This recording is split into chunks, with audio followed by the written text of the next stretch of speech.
Hello everybody, Cal Banyan here, and we're back on calbanyan.com. And you know what, this is the Hypnosis, etc. program, and I bring you mostly hypnosis, but then some other stuff too.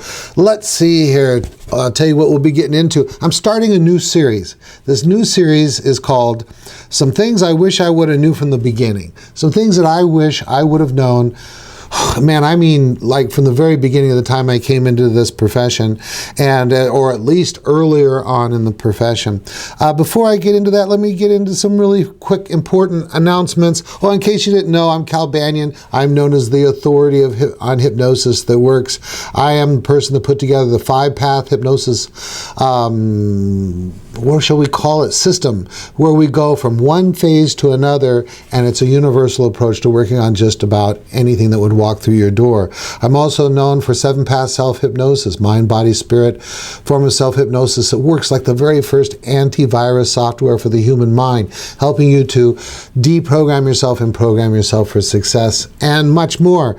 Now let me get into some really important announcements here. Hey, if you wanted to be in the Week of Power in April, sorry, it's come and it is gone, but I've got some important news for you. In July 15th and 26th, I will be doing my world famous NGH approved hypnosis certification super course with 5-path and 7-path self-hypnosis, and I'll tell you what, it's already only got 4 seats left. So if you're interested, please go somewhere on this site or link down below on calbanyan.com to check out our current schedule. And if you're watching this program 1 year, 2 years, 10 years down the road, just go to calbanyan.com and check my current course schedule. As of this time, we are offering early registration discounts, so that'd be the smart thing to do. All right, let's see here. Start planning for the National Guild of Hypnotists Convention. In my mind, it's the only hypnosis event that matters. It's the biggest, it's the oldest, it's the most established. All the major speakers who are really anyone are at the NGH convention. Let's see here, give you an idea what's going on. Oh, special note to you 5-pathers out there.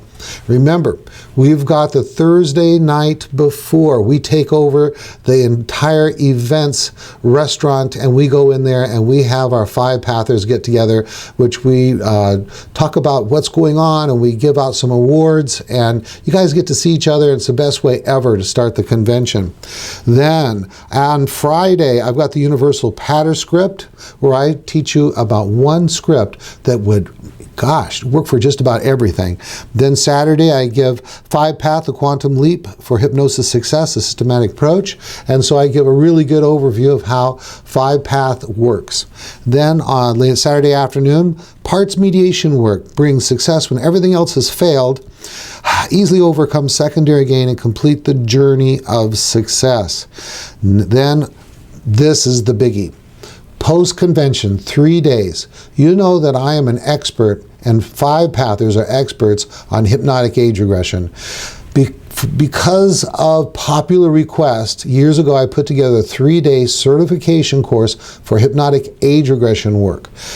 In most reputable hypnosis training programs will tell you do not do hypnotic age regression until you've had specialized training. Well, this is that specialized training. It's only about 3 days, and but we are going to eat, sleep, and poop age regression during that period of time. All right, let's see here. So, oh, and 5-pathers, another note, we have a special arrangement with the National Guild of Hypnotists that on the last day, the last hour of the convention, we've got the 5-pathers Fandango. That's right, the Fandango, which is kind of like the beginning of the after party, where 5-pathers and their guests, really anyone that wants to be there, can come in and we catch up on the last few things at the convention, get some really good music and maybe some food and libations and all that kind of stuff together, and before we move into the after party. So everyone's invited to that. So that'll be Sunday. It's 3 or 4 o'clock. You have to look at the NGH convention schedule. All right, one quick look. The series that I'm going to be going through, this one and the next 3 videos are, if something isn't working that should be working, what does that mean? And more importantly, what should you do? All right. All things being equal, the shorter the induction, the more reliable it is, and why that's true. Then after that, I'll be getting into hypnosis is not fragile. Hypnosis is not relaxation or stillness or any of that kind of stuff. So we'll be getting into that in the next coming videos. And this is really interesting. We are the service of last resort, and why that's a very good thing. So if you're not already subscribed, you want to make sure you subscribe to this channel, or you want to go to calbanyan.com and subscribe, and then every week when a new video comes out, we give you a little note, say, hey, new video's out. And also as a bonus, if you go to the calbanyan.com and you subscribe there, you get a link to all 540 videos that have been done already. It's like an encyclopedia, a video encyclopedia of hypnosis. All right, now, so let's get on with our topic for today. We'll just turn the page. Aha, here we go. Topic, what I wish I would have known from the beginning. If something isn't working that should be working, it means that one of three things. See, man, when I first started off, if, like, for example, I'm doing a hypnotic induction and it wasn't working. And by not working, I mean, I'm doing a test and they're not passing the test, you know, I would go, oh man, maybe that's a bad induction. When really that whole thought process is wrong. Now, I developed 5-Path, which is a systematic approach to doing hypnosis, because when you have a process, then you can check the stages of the process when something isn't working. So, here's what I want you to think about. If something isn't working that should be working, and by should be working, that means that you know how to do the technique. It's not like it's the very first time you've done the technique. You've done the technique, be it age regression, or be it eye lock, or arm lock convincer, or whatever it is while you're in the hypnosis session. If that's not working, and you know how to do it, what does that mean? Okay, number one, I want you to realize maybe your client just didn't understand the suggestion. So if it's not working, one of the first things I would do is I would just say the suggestion or the instructions over again. Okay? So, for example, if I'm doing an eye lock test, I would tell them, you know, in a moment we're going to do that again. It's the nature of human beings to do better with practice. In a moment I'll be lightly touching on the forehead, start counting with the number 1, and with every number that I count, your eyelids will twitch and tighten and lock down. If that's okay with you, nod your head. Good. All right, here we go. So now I know that they have really understood the suggestion, right? So then I will go through that. Then, if for some reason, whatever technique I'm doing, age regression, eye lock test, covert test for somnambulism, whatever you're working on is, I would say to myself, something that was to come before this moment, before this time, in this hypnosis process, what's going on is something before it wasn't done completely or adequately or done at all. For example, if I was in the stage of where I'm just hypnotizing someone, and for one reason or another, they're not going into hypnosis, then that tells me the pre-talk probably isn't done. They still have some fear or misconception about hypnosis. So, in that point, I would just simply leave them in hypnosis, whatever level I have. I might not have any hypnosis at all, or I might have just a light state of hypnosis. Have them open their eyes, and I would just ask them, you know, I'm wondering if there's anything, you know, I might have needed to cover that you're still wondering about or something. You see, the purpose of a pre-talk is to remove fears and misperceptions or misconceptions about hypnosis that would prevent them from quickly and easily going into a deep state of hypnosis with a proper and good hypnotic induction. So, all right, so then what you do is you complete the pre-talk, and then you do the test for readiness of hypnosis. You go something like this: well, I feel like we've covered everything now. Would you like to do hypnosis with me now. And at that point, they should look eager, happy, no resistance at all, no fear at all, and then just start from the beginning, okay? So, number one, if something isn't working that should be working, think maybe they just didn't understand the instruction, okay? For example, when you're challenging eye lock, we say, try to open them, but you cannot. Try, but you cannot open them. Try, but you cannot. Don't just say try to open them, because some people, well, just open them. You've got to get the other part of the suggestion in there. So, they did not understand the instruction or the suggestion. I guess we could even say that maybe the instruction or the suggestion was not given properly, but I kind of stipulated that this is something you know how to do, this technique, you already know how to do it. You've done it before successfully, and this particular client is having a problem with it. Okay, so number one, perhaps they did not understand the suggestion. Number two, if the technique isn't working, then maybe something before it wasn't done effectively or adequately or at all. And so my biggest thing that I am concerned about in the beginning is, was my pre-talk done complete? Are they really in that state where they're eager to be hypnotized? Okay. Another example would be, let's say I'm doing age regression and they're not regressing, they're not having a revivification, they're not hallucinating being there. Well, that means they're not deep enough. Okay? That means whatever induction was done and whatever testing was done was not adequate to ensure that you have at least stage 4 hypnosis in the Harry Aaron scale, something 5-pathers call the threshold of somnambulism. Okay? So, now here's number 3. Number 3, if they know what the instruction is, if they understand it, which was number 1, and 2, they are properly prepared, you know, everything that was supposed to happen before it was done, then number 3 is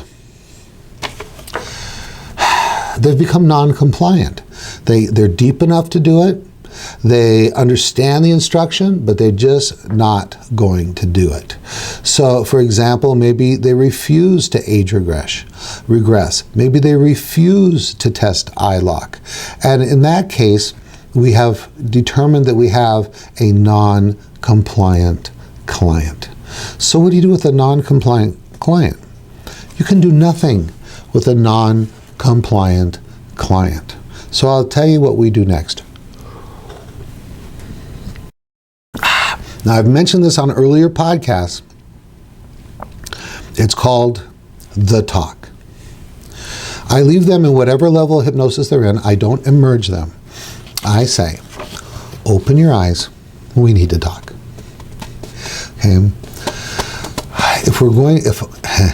I believe I can help you, but you have to follow my instructions. I want you to think about everything you've tried to fix this problem and recognize that that just really hasn't worked. Think about what you're going to do if this doesn't work. I believe I can help you, but you must follow my instructions. Decide.